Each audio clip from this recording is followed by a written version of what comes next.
गुरुर्ब्रह्मा गुरुर्विष्णु गुरुर्देवो महेश्वरः गुरुर्साक्षात् परब्रह्म तस्मै श्री गुरवे नमः।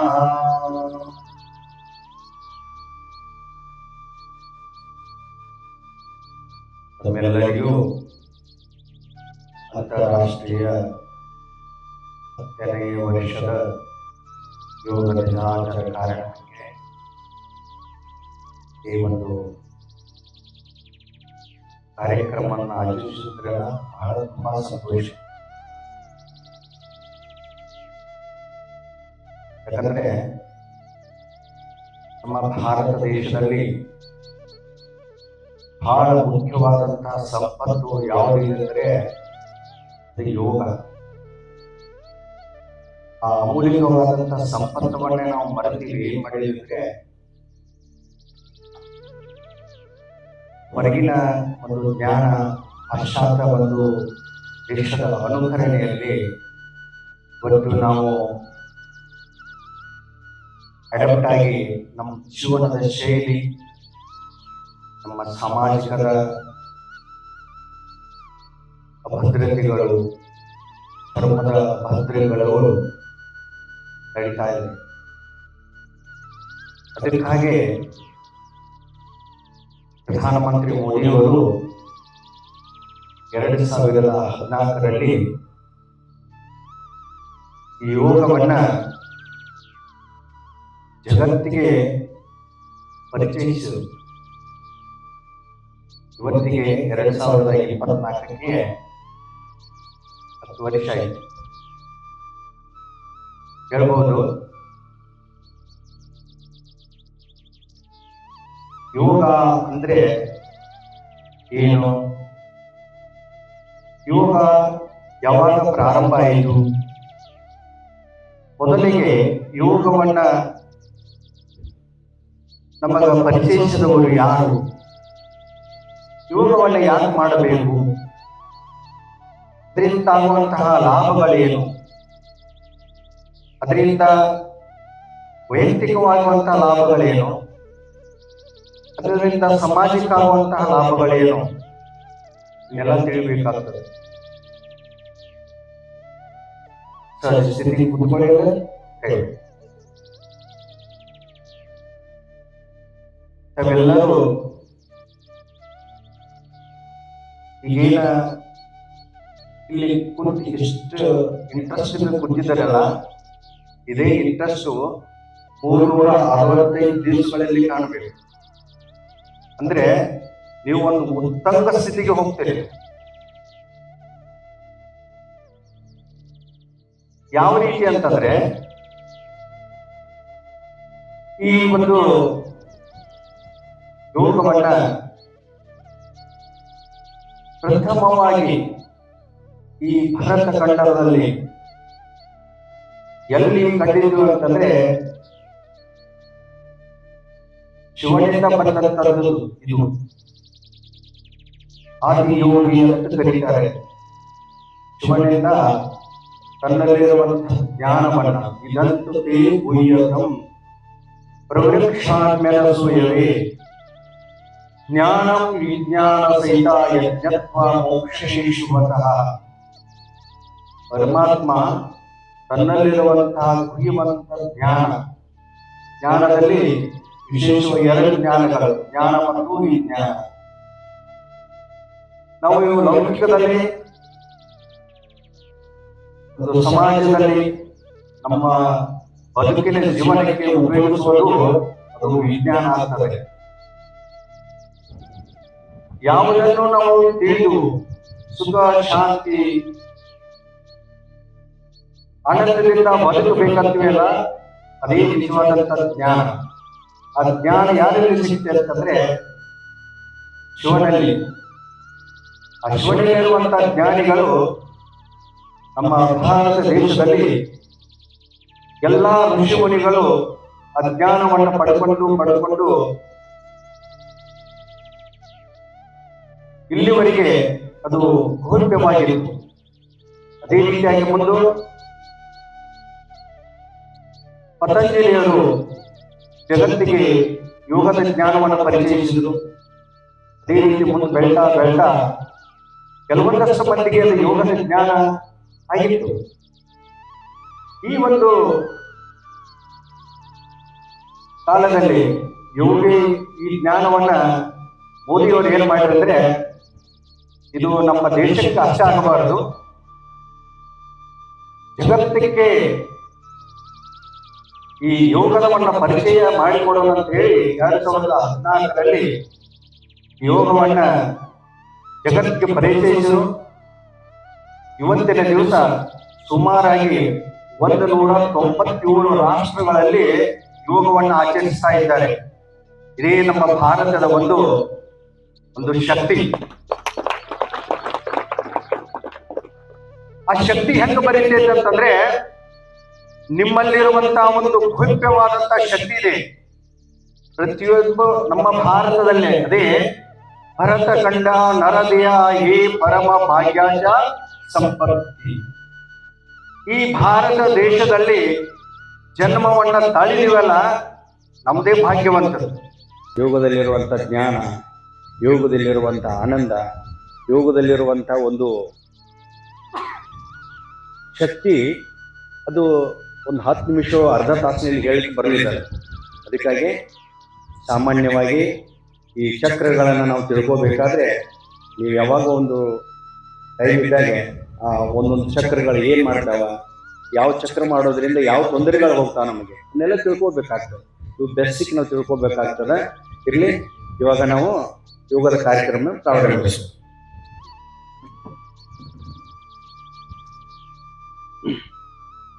ನೇರವಾಗಿ ಕೂತ್ಕೊಳ್ಳಿ. ಕೈಗಳನ್ನು ಯೋಗ ಮುದ್ರಾ ಅಥವಾ ಚಿನ್ ಮುದ್ರಾ ಅಂತ ಕರೀತಾರೆ. ಇದಕ್ಕೆ ಹಿಂಗೆ ಕುಂದಿರ್ಬೇಕು. ಯಾವಾಗಲೇ ನೀವು ಅಭ್ಯಾಸ ಮಾಡ್ಲಿಕ್ಕೆ ಕೂತಿರ್ಬೇಕಾದ್ರೆ, ಏನು ಸ್ಟಡಿ ಮಾಡ್ಲಿಕ್ಕೆ ಕುಂದಿರ್ಬೇಕಾದ್ರೆ ಏನು ಮಾಡ್ಬೇಕಂದ್ರೆ, ನೇರವಾಗಿ ಕೂತು ಅಭ್ಯಾಸ ಮಾಡೋದು. ಬರೀ ನೇರವಾಗಿ ಕೂತು ಅಭ್ಯಾಸ ಮಾಡೋದ್ರಿಂದ ಏನಾಕೈತೆ ಅಂದ್ರೆ, ನಿಮ್ಮಲ್ಲಿರುವಂಥ ಪ್ರಾಣವಾಯು ಅಂದ್ರೆ ಗೊತ್ತಲ್ಲ, ಆಕ್ಸಿಜನ್ ಸಪ್ಲೈ ಕರೆಕ್ಟಾಗಿ ನಿಮ್ಮಲ್ಲಿ ಸಪ್ಲೈ ಆಗ್ತದೆ. ಸಪ್ಲೈ ಆಗೋದ್ರಿಂದ ಇವು ಚಕ್ರಗಳು ಏನಾಗ್ತಾವೆ ಅಂದರೆ, ಒಣ್ಣೆದ್ದು ಸ್ಟಾರ್ಟ್ ಆಗ್ತವೆ, ಆಕ್ಟಿವೇಶನ್ ಆಗಿ ಸ್ಟಾರ್ಟ್ ಆಗ್ತಾವೆ.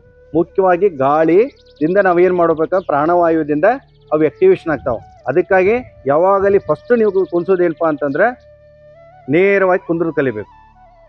ಅದರ ಜೊತೆಗೆ ಏನಾಗೈತಪ್ಪ ಅಂತಂದರೆ, ನೀವು ಇದು ಸುಖಾಸನ, ಈ ರೀತಿಯಾಗಿ ಕುಂದ್ರದು ಸುಖಾಸನದಲ್ಲಿ ಕೂತು ಅಭ್ಯಾಸ ಮಾಡ್ತಾ ಇರಬೇಕು. ಎಷ್ಟು ಕುಂದಿರ್ತೀರಲ್ಲ, ಜ್ಞಾನ ಪರ್ಫೆಕ್ಟ್ ಆಗ್ತಿದೆ. ಇದು ಬೇಡಪ್ಪ ಅಂತಂದರೆ, ಎಷ್ಟೋ ಜನ ಪದ್ಮಾಸನದಲ್ಲಿ ಕುಂದಿರ್ಬೋದು. ಈ ರೀತಿಯಾಗಿ ಪದ್ಮಾಸನ ಬರುತ್ತೆ ನೋಡಿ. ಪದ್ಮಾಸನ ಕೂತ್ಕೊಳ್ಳಿ. ಇದು ಪದ್ಮಾಸನ, ಹೌದಾ?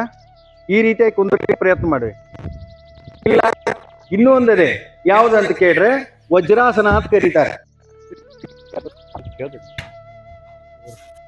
ವಜ್ರಾಸನ ಈ ರೀತಿಯಾಗಿ ಕುಂದಿರ್ಬೇಕು. ವಜ್ರಾಸನ ಇವನು ನೀವು ಪ್ರಾಕ್ಟೀಸ್ ಮಾಡ್ಬೇಕು.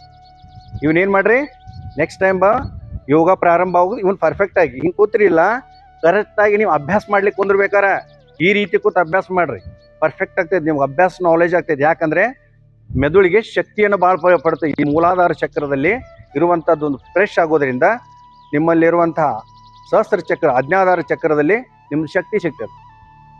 ಇವು 3 ಆಸನಗಳು ಇವನು ಮಾಡಬಹುದು.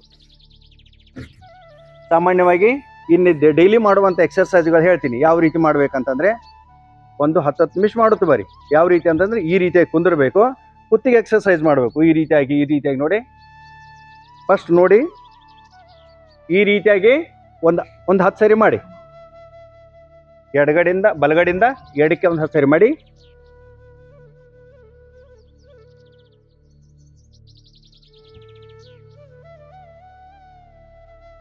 ಅದೇ ರೀತಿಯಾಗಿ ಅಪೋಸಿಟ್ ಸೈಡ್ದಲ್ಲಿ ಒಂದು 5 ಸರಿ ಮಾಡಿ.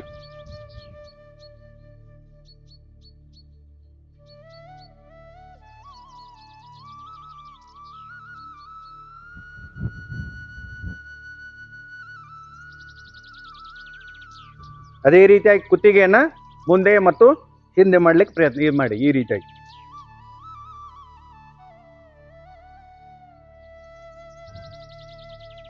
ಅದೇ ರೀತಿಯಾಗಿ ನೋಡಿ, ಶೋಲ್ಡರ್ ನಿಮ್ಮ ಭುಜ ಭಾಗಕ್ಕೆ ಈ ರೀತಿಯಾಗಿ ತಾಗಿಸ್ಬೇಕು. ಒಂದು 10 ಸರಿ ಈ ಕಡೆ, ಒಂದು 10 ಸರಿ ಈ ಕಡೆ, ಒಂದು 10 ಸರಿ ಮಾಡಿ. ಈ ಕಡೆ ಮಾಡಿ. ಯೋಗವನ್ನು ಪ್ರಾರಂಭಿಸಬೇಕಾದ್ರೆ ಸಾಮಾನ್ಯವಾದಂಥ ಎಕ್ಸರ್ಸೈಸ್ಗಳನ್ನು ಮಾಡಬೇಕು. ಮೊದಲು ಒಂದು 15 ನಿಮಿಷ ಏನು ಮಾಡಬೇಕಂದ್ರೆ, ನಿಮ್ಮಲ್ಲಿ ಬಾಡಿ ಫೆಲಿಜಿಬಲ್ ಆಗಬೇಕಾದ್ರೆ, ಒಂದು ಯೋಗಕ್ಕೆ ನಿಮ್ಮದು ಶರೀರ ತಯಾರಾಗಬೇಕಾದ್ರೆ ಒಂದು 15 ನಿಮಿಷ ನೀವು ಏನು ಮಾಡಬೇಕಂದ್ರೆ ಸಾಮಾನ್ಯ ಎಕ್ಸರ್ಸೈಸ್ ಮಾಡ್ತಾ ಇರಬೇಕು. ಬಿಡಿ, ಕೈಗಳನ್ನು ಮುಂದೆ ತಗೊಳ್ಳಿ. ಈ ರೀತಿಯಾಗಿ ನಾ ಎಷ್ಟು ಹೇಳ್ತೀನಿ ಇವನ ಆಸನ ಈ ರೀತಿಯಾಗಿ ಮಾಡಿ. ಅದೇ ರೀತಿಯಾಗಿ ಈ ರೀತಿ ಆಸನಗಳು ಮಾಡಿ. ತಗೊಳ್ಳಿ, ಮಾಡ್ರಿ ನೋಡೋಣ ಫಾಸ್ಟಾಗಿ. ಹಾಂ, ತಗೊಳ್ಳಿ, ಸೈಡ್ ತಗೊಳ್ಳಿ. Very good. ಹಾಂ, ಸೈಡ್ ತಗೊಳ್ಳಿ. ಈ ರೀತಿಯಾಗಿ ವೃತ್ತಾಕಾರ ಮಾಡಿ.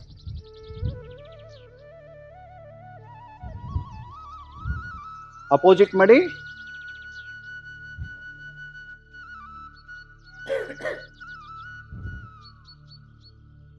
ಬಿಡಿ, ಕೈಗಳನ್ನು ತೊಡಿ ಮೇಲೆ ಈ ರೀತಿಯಾಗಿ ಇಟ್ಕೊಂಡು ಈ ರೀತಿಯಾಗಿ ಮಾಡಿ ಅಂತ ಏನು ಕೇಳ್ತೀರಲ್ಲ, ಈ ಭಾಗಕ್ಕೆ ಎಕ್ಸಸೈಸ್ ಪೂರ್ಣ. ಯಾವುದೇ ಕಾರಣಕ್ಕೂ ಏನು ಹೇಳಿದ್ದೀನಿ, ಲಕ್ಷ್ಯಲ್ಲಿ ಇರಬೇಕು, ಬೆನ್ನು ನೇರವಾಗಿರಬೇಕು. ಮಾಡಿ. ಅದೇ ರೀತಿಯಾಗಿ ವಿರುದ್ಧ ದಿಕ್ಕಿನಲ್ಲಿ ಮಾಡಿ.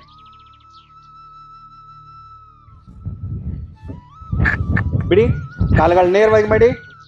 ಇನ್ನು ಕಾಲಿನ ಎಕ್ಸಸೈಸ್ ಮಾಡಿ ಈ ರೀತಿಯಾಗಿ.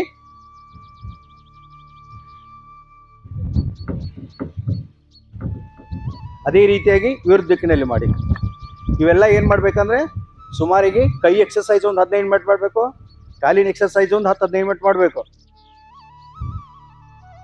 ದಿನಾಲು 1 ಗಂಟೆವರೆಗೆ ನೀವು ಯೋಗವನ್ನು ದಿವಸಾನು ಪ್ರಾಕ್ಟೀಸ್ ಮಾಡ್ತಾ ಬರಿ. ಮನಸ್ಸು ಏಕಾಗ್ರತೆ ಬರುತ್ತೆ. ಅದೇ ರೀತಿಯ ಕಾಲು ಮುಂದೆ ಮಾಡಿ. 2 ಕಾಲುಗಳನ್ನು ಈ ರೀತಿಯ ಮಾಡಿ.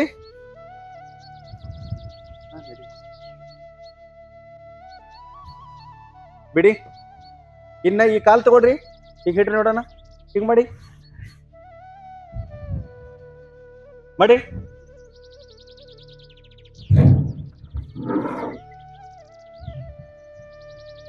ಪೂರ್ಣ ಬೆಂಡ್ ಆಗಬೇಕು. ಎಡಕ್ಕೆ ಬಲಕ್ಕೆ ಪೂರ್ಣ ಕೈಗಳು ಹತ್ತಿರಬೇಕು. ಕೈಗೆ ಈ ರೀತಿಯಾಗಿ ಹತ್ತಬೇಕು. ಮಾಡಿ.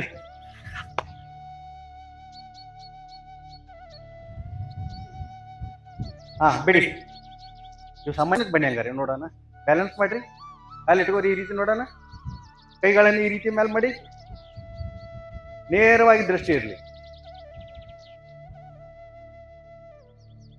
ದೃಷ್ಟಿ ನೇರವಾಗಿರುವುದರಿಂದ ನಿಮ್ ಬ್ಯಾಲೆನ್ಸ್ ಸಿಗತ್ತೆ.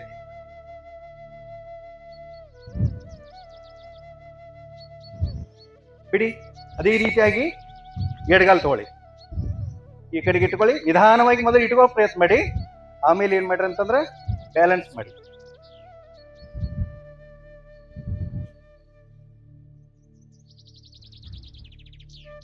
ಬಿಡಿ. ಇದು ವೃಕ್ಷಾಸನ ಅಂತ ಕರೀತಾರೆ. ಈ ನೆಕ್ಸ್ಟ್ ತಾಡಾಸನ ತಗೊಳ್ಳಿ. ಈ ರೀತಿಯಲ್ಲಿ ತಲೆ ಮೇಲೆ ಇಟ್ಕೊಳ್ಳಿ. ನಿಧಾನವಾಗಿ ಶ್ವಾಸವನ್ನು ಬಿಡ್ತಾ ಚುಂಬನವನ್ನು ಮೇಲ್ಕೆತ್ತಿ ಈ ರೀತಿಯಾಗಿ ಮಾಡಿ. ಬ್ಯಾಲೆನ್ಸ್ ಮಾಡಿ. ನೇರವಾಗಿ ದೃಷ್ಟಿ ಇರಬೇಕು.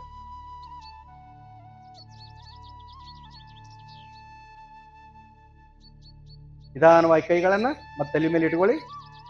ಸ್ಥಿತಿಗೆ ಬನ್ನಿ. ಮತ್ತೊಂದ್ಸರಿ ಮಾಡಿ.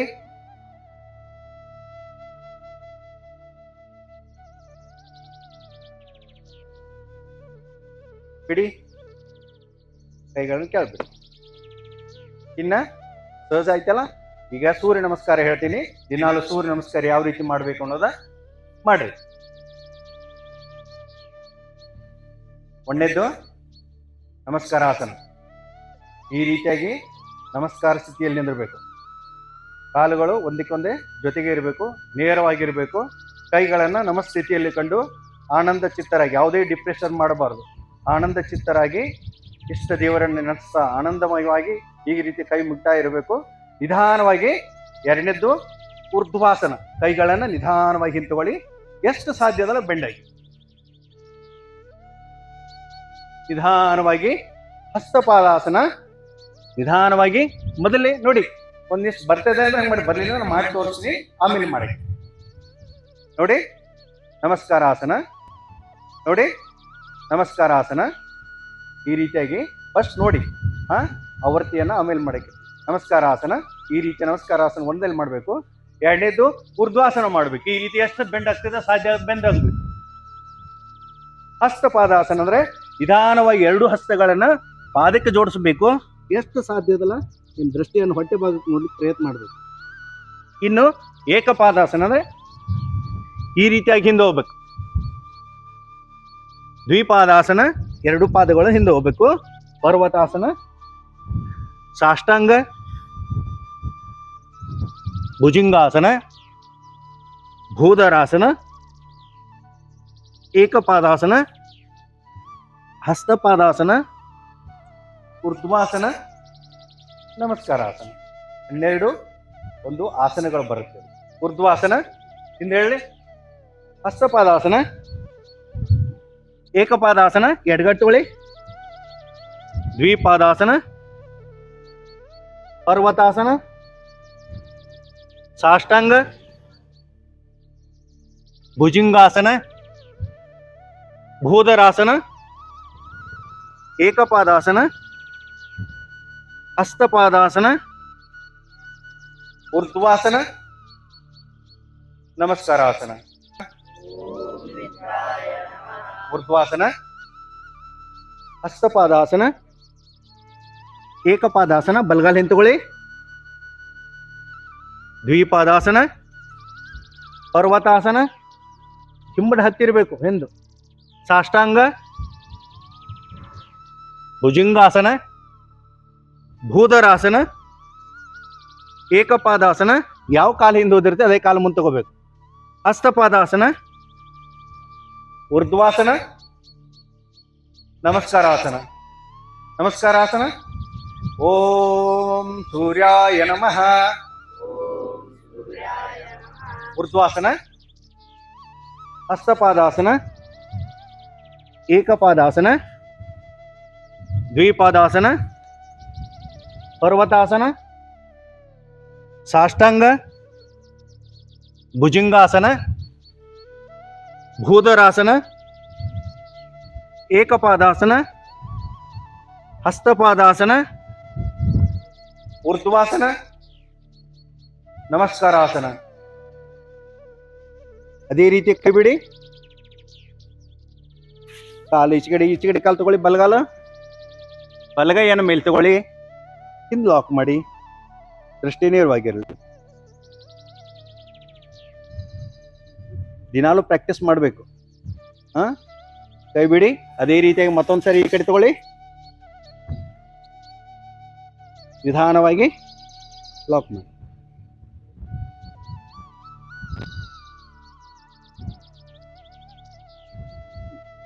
ಬಿಡಿ. ಇನ್ನು ಮಚ್ಚೇಂದ್ರಾಸನ ಅಂತೇಳಿ ಬರುತ್ತೆ. ಈ ರೀತಿಯಾಗಿ ಕಾಲುಗಳನ್ನು ಅಲ್ಲೇ ಮೇಲೆ ಮಾಡಿ, ಈ ರೀತಿಯಾಗಿ ಮಾಡಿ ಮಾಡಿ.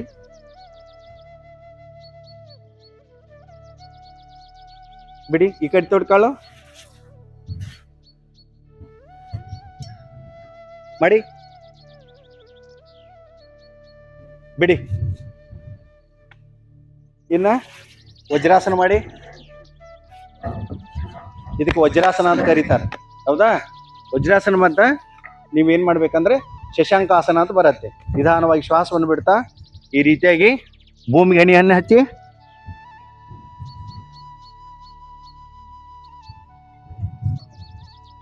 ನಿಧಾನವಾಗಿ ಶ್ವಾಸವನ್ನು ತಗೋತಾ ಮೇಲೆ ಬನ್ನಿ.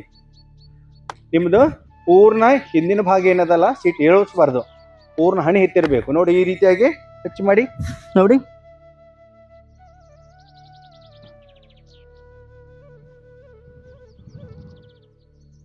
ನಿಧಾನವಾಗಿ ಮತ್ತೆ ಮೇಲೆ ಬನ್ನಿ, ಕೈಗಳನ್ನ ಇಟ್ಕೊಳ್ಳಿ.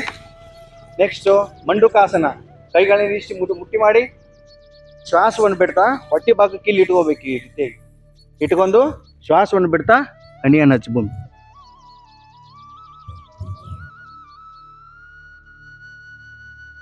ನಿಧಾನವಾಗಿ ಮೇಲೆ ಬನ್ನಿ. ಮತ್ತೊಂದು ಸೇರಿ ಶ್ವಾಸವನ್ನು ಹೊರಗೆ ಹಾಕ್ತಾ ಈ ರೀತಿಯಲ್ಲಿ ಮಾಡಿ. ಮೂಮೆಂಟ್ ಆಗ್ತದೆ. ಇಲಾಸ್ಟಿಕ್ ರಬ್ಬರ್ ಇದ್ದಂಗೆ ನಿಮ್ಮದು ಶರೀರ ಇವಾಗ ಕಲಿತ್ರಿ ಅಂದ್ರೆ ನಿಮ್ಮ ಭವಿಷ್ಯ ಚೆನ್ನಾಗಿ ಆಗ್ತದೆ. ಯೋಗವನ್ನು ತಲೆ ಹತ್ತಬೇಕು.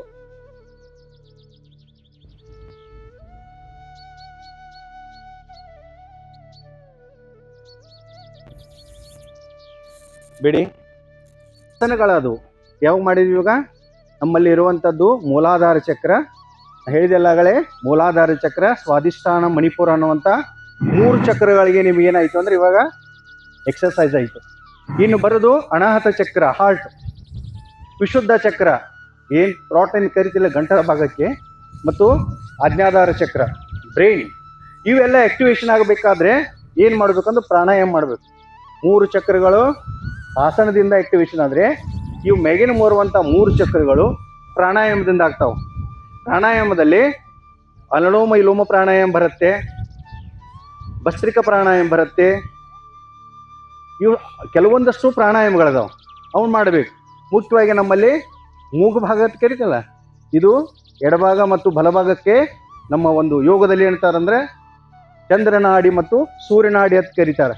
ಈ ಚಂದ್ರನಾಡಿಯಿಂದ 36,000 ನರಗಳು ಆಕ್ಟಿವೇಶನ್ ಆಗ್ತಾವ. ಸೂರ್ಯನಾಡಿಯಿಂದ 36,000 ಲಕ್ಷ ನರಗಳು ಚೈತನ್ಯವನ್ನು ಪಡ್ಕೋತಾವ. ಕಪಾಲಭಾತಿ ಪ್ರಾಣಾಯಾಮ ಮಾಡಬೇಕು. ಮಾಡಿ ಒಂದು ಸ್ವಲ್ಪ ನೋಡೋಣ. ಪೂರ್ಣ ಶ್ವಾಸವನ್ನು ಹೊರಗೆ ಹಾಕಬೇಕು ನೋಡಿ.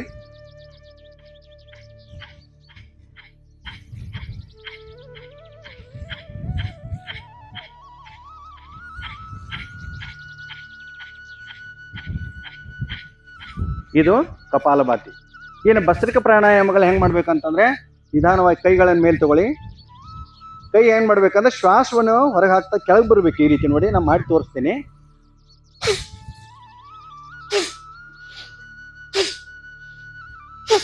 ಈ ರೀತಿಯಾಗಿ ಮಾಡಬೇಕು.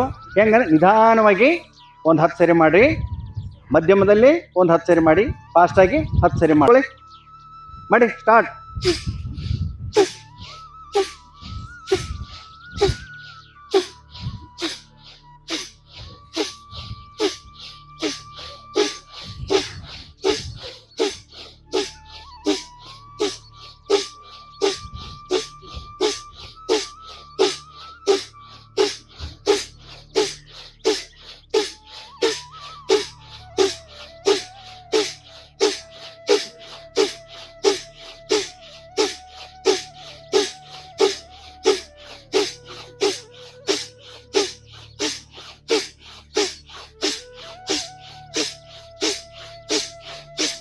ಓಕೆ, ನೆಕ್ಸ್ಟು ಇದು ಕಪಾಲಭಾತಿ ಆಯ್ತು ಮತ್ತು ಭಸ್ತ್ರಿಕ ಪ್ರಾಣಾಯಾಮ ಮಾಡಿದ್ದು.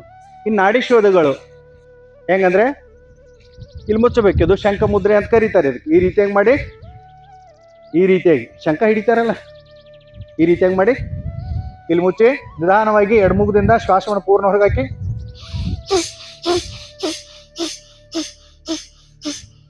ನೇರವಾಗಿ ಕೂತಿರ್ಬೇಕು.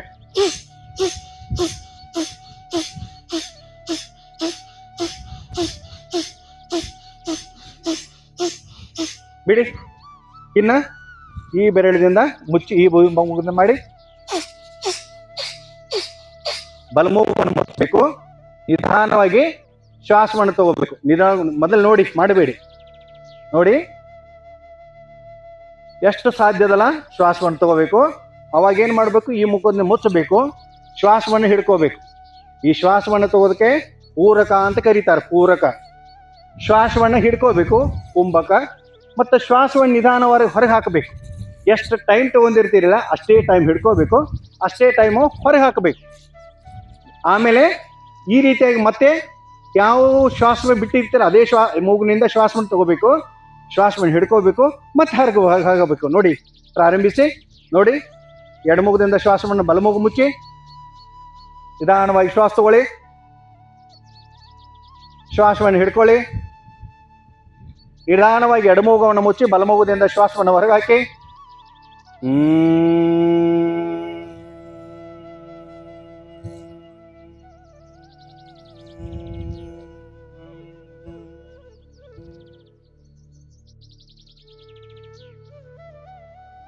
ಐದು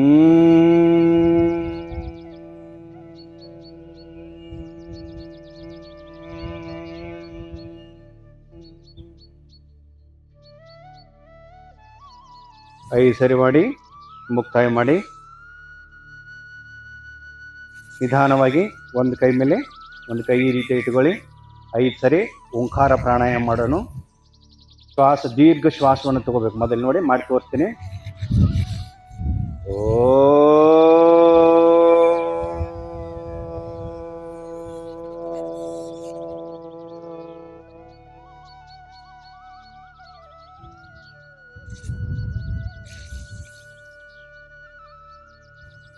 ಈ ರೀತಿಯಾಗಿ ದೀರ್ಘ ಶ್ವಾಸವನ್ನು ತಗೊಂಡು ದೀರ್ಘ ಶ್ವಾಸವನ್ನು ಹೊರಹಾಕ್ತಾ ಓಂಕಾರ 5 ಸರಿ ಮಾಡೋಣ. ಮಾಡಿ 5 ಸರಿ. ಓ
ಮುಕ್ತಾಯ ಮಾಡಿ. ಎಲ್ಲರೂ ನಮಸ್ಕಾರ ಸಂಸ್ಕೃತಿಗೆ ಮಾಡಿ. ಶಾಂತಿ ಮಂತ್ರವನ್ನು ಮಾಡೋಣ. ಓಂ ಅಸತೋ ಮಾಂ ಸದ್ಗಮಯ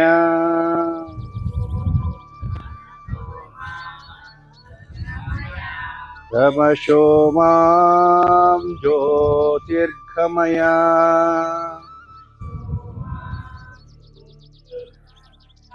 ಮೃತ್ಯೋರ್ಮಾಂ ಅಮೃತಂಗಮಯ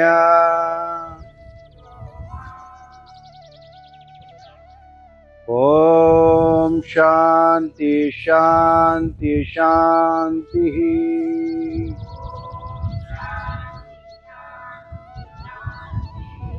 ಓಂ ಶ್ರೀ ಗುರುಭ್ಯೋ ನಮಃ. ಓಂ ಶ್ರೀ ಪತಂಜಲಾಯ ನಮಃ. ಪವಿತ್ರವಾದಂಥ ಯೋಗದ ಕಾರ್ಯಕ್ರಮವನ್ನು ಮುಕ್ತಾಯ ಮಾಡಬೇಕಾದ್ರೆ ಭೂಮಿಗೆ ನಮಸ್ಕಾರವನ್ನು ಮಾಡ್ತಾ ಮುಕ್ತಾಯ ಮಾಡಬೇಕು. ಭೂಮಿಗೆ ನಮಸ್ಕಾರ ಮಾಡಿ. ಸರ್ವೋ ಜನ ಸುಖಿನೋ ಭವಂತು. ಕೈಗಳನ್ನು ಉಜ್ಜಿ ಕಣ್ಣುಗಳ ಮೇಲೆ ತೋರ್ಕೊಳ್ಳಿ.